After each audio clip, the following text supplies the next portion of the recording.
samakan la joogo way fududahay sida baraha bulshada lacag looga sameeyo. warbixintan waxaan ku eegi doonaa tartankii adkaa ee dhex maray madaxweynaha TikTok iyo YouTuber-ka weyn musharaxa oo shilinku reeba Shiine Culay. intaana warbixintan xaqda kula wadaagin waxaan ka codsanayaa inaad page-ka Khalid Arios like iyo follow dhahdo, muuqaalkana aad like saarto lana wadaagto saaxiibada. waad ku mahadsan tahay taageeradaada. markuu tartanka bilaabmayba waxaa markiiba dardariyaysa waxaan garoonka la soo galay Shiine Culay iyo taageerayaashiisa oo dhulka la jaray madaxweynaha TikTok Bilal Bulshaawi iyo taageerayaashii mailka adka uu isku haleynayay. waxaana guusha hantiyay Shiine Culay, musharaxa oo shilinku reebay isagoo Bilal Bulshaawi ku amray inuu timaha iska jaro oo dhulka dhigo. Bilal Bulshaawi oo balanta fulinaya ayaa isla markiiba tagay goob timaha lagu jaro.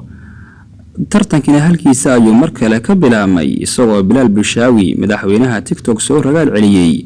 hogaankana ciyaarta u qabtay Shiine Culay oo xaaladdu ku xun tahay ayaa hal mar la waayay isagoo Bilalna sheegay inuu baxsaday markuu arkay inuu guul dareysanayo.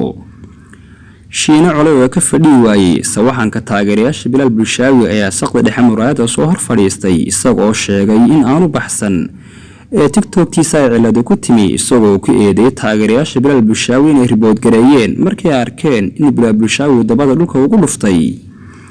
aalada TikTok ayaa waxaa hadda laga sameeyay lacag xad dhaaf ah. haddii aad doonayso in muuqaalkan ka xiga aan warbixin ka soo sameeyo sida lacagta looga sameeyo TikTok, fadlan ra'yigaaga xagga hoose ee comment-iga igu reeb. waad ku mahadsan tahay daawashada muuqaalkan. fadlan muuqaalka like saar lana wadaag saaxiibada.